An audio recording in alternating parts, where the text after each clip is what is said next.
Creator poscimus, ut solita clemencia. Os dogmas católicos. Dogmas sobre os sacramentos. Primeiro dogma. O batismo é verdadeiro sacramento instituído por Jesus Cristo. O Concílio de Trento, sob o Papa Paulo III, afirma: se alguém disser que os sacramentos da nova lei não foram instituídos por Jesus Cristo, a saber, batismo, confirmação e etc., e que algum destes não é verdadeira e propriamente sacramento, seja excomungado. Provas nas Sagradas Escrituras. Cristo explica a Nicodemos a essência e necessidade do batismo em João, capítulo 3, versículo 5, que diz: aquele que não nascer pela água e pelo Espírito não entrará no reino de Deus. Antes de subir aos céus, ordenou a seus apóstolos que batizassem a todas as pessoas, como está em Mateus, capítulo 28, versículo 19, que diz: me foi dado todo o poder no céu e na terra. Ide então e ensinai todas as pessoas, batizando-as em nome do Pai, do Filho e do Espírito Santo. Escreve São Boaventura o seguinte: o batismo foi instituído, quanto à sua matéria, quando Cristo se fez batizar, e quanto à sua forma, quando o Senhor ressuscitou e nos deu essa forma, em Mateus capítulo 28, versículo 19. Quanto ao seu efeito, quando Jesus padeceu, pela paixão, o batismo recebe toda a sua virtude, e a seu fim, quando predisse sua necessidade e suas vantagens. Respondeu Jesus: em verdade vos digo, aquele que não nascer da água e do Espírito não entrará no reino de Deus. João capítulo 3, versículo 5. O batismo pela água pode ser substituído, em caso legítimo, pelo batismo de sangue. Segundo dogma. A confirmação é verdadeiro e próprio sacramento. O Concílio de Trento, sob o Papa Paulo III, diz: se alguém disser que a confirmação dos batizados é cerimônia ociosa e não um verdadeiro e próprio sacramento, seja excomungado. Diz São Tomás de Aquino o seguinte: este sacramento concede aos batizados a fortaleza do Espírito Santo, para que se consolidem interiormente em sua vida sobrenatural e confesse exteriormente com valentia sua fé em Jesus Cristo. Provas nas Sagradas Escrituras. Jesus promete enviar o Espírito e se cumpre no dia de Pentecostes. Ficaram todos cheios do Espírito Santo. Atos capítulo 2, versículo 4. Pedro e João são enviados a Samaria para que recebam ao Espírito Santo, pois ainda não havia vindo sobre nenhum deles. Atos capítulo 8, versículo 14. E impondo-lhes Paulo suas mãos, desceu sobre eles o Espírito Santo. Atos capítulo 19, versículo 6. Os apóstolos eram conscientes que efetuavam um rito sacramental, consistente na imposição das mãos e a oração que tinha como efeito a comunicação do Espírito Santo. Terceiro dogma.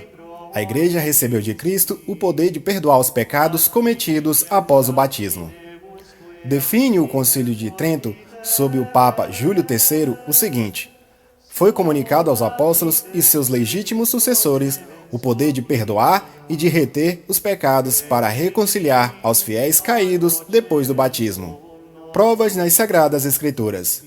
Em Mateus capítulo 16, versículo 19, lemos o seguinte: eu te darei as chaves do reino dos céus. O possuidor das chaves do reino dos céus tem a plena potestade para admitir ou excluir qualquer pessoa deste reino. Em João capítulo 20, versículo 21, lemos: a quem perdoares os pecados, lhe serão perdoados, a quem não perdoares, lhe serão retidos. Assim como Jesus tinha perdoado os pecados durante sua vida terrena, assim também agora participa a seus apóstolos esse poder de perdoar. As palavras de Jesus Cristo se referem ao perdão real dos pecados pelo sacramento da penitência. O poder de perdoar não foi concedido aos apóstolos como carisma pessoal, mas sim à Igreja como instituição permanente para passá-lo aos sucessores dos apóstolos. Quarto dogma. A confissão sacramental dos pecados está prescrita por direito divino e é necessária para a salvação.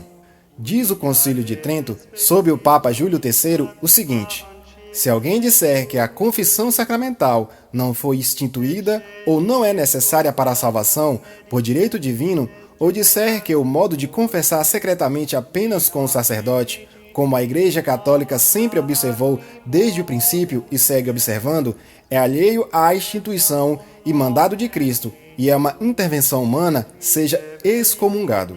Os reformadores negam que a confissão particular dos pecados fosse de instituição divina e necessária para a salvação.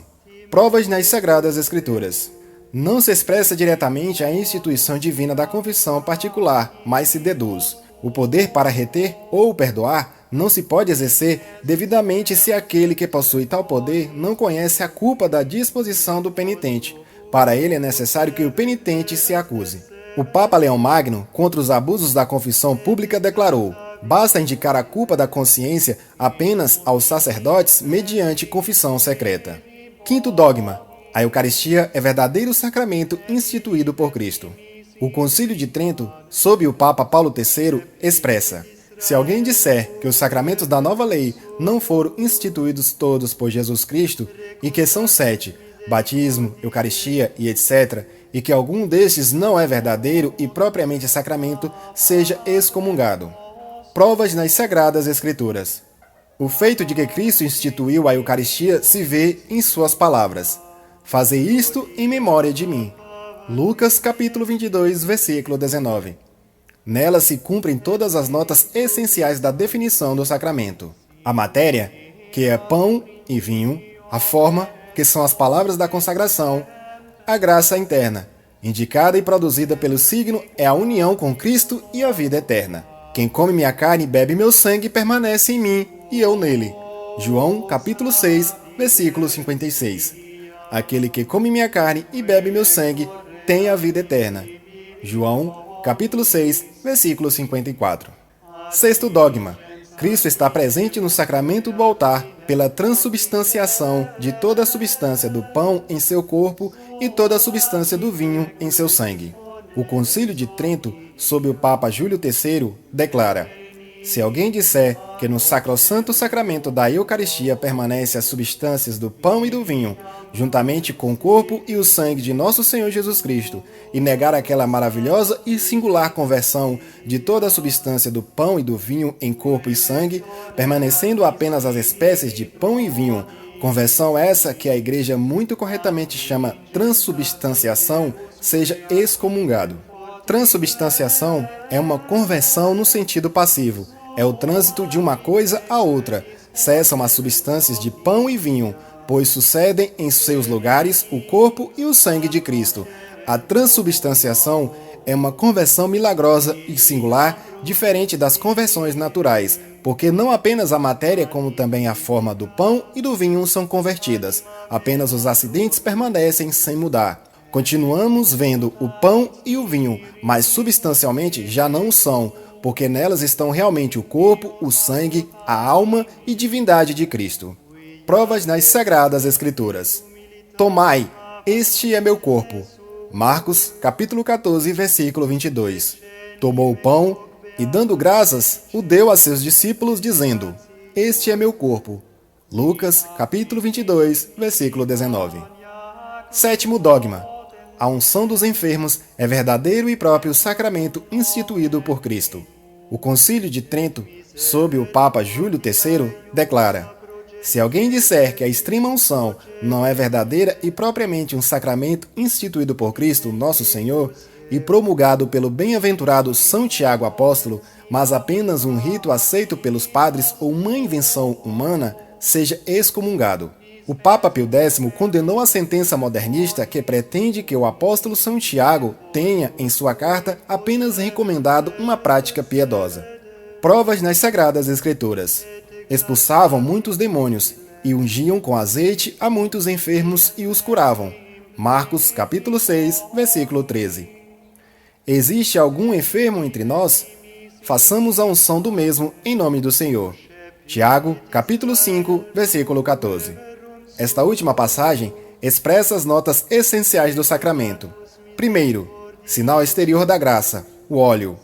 Segundo, matéria e forma, oração dos presbíteros. Terceiro, efeito interior da graça expresso no perdão dos pecados. E quarto, a instituição por Cristo, em nome do Senhor, por encargo e autoridade do Senhor. Tiago, capítulo 5, versículo 10. Oitavo dogma. A ordem é verdadeiro e próprio sacramento instituído por Cristo. O Concílio de Trento, sob o Papa Pio IV, afirma: se alguém disser que no Novo Testamento não existe um sacerdócio visível e externo, ou que não se dá poder algum de consagrar e oferecer o verdadeiro corpo e sangue do Senhor e de perdoar os pecados, mas sim apenas o dever e mero ministério de pregar o Evangelho, seja excomungado. Como se vê, existe na Igreja um sacerdócio visível e externo.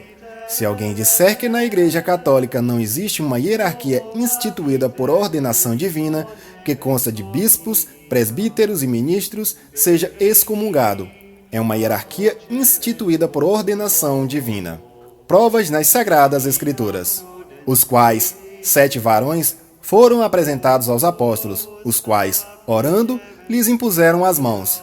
Atos, capítulo 6, versículo 6, sobre a instituição dos diáconos. Os constituíram presbíteros pela imposição das mãos. Atos, capítulo 14, versículo 22. Nono dogma. O matrimônio é verdadeiro e próprio sacramento instituído por Cristo.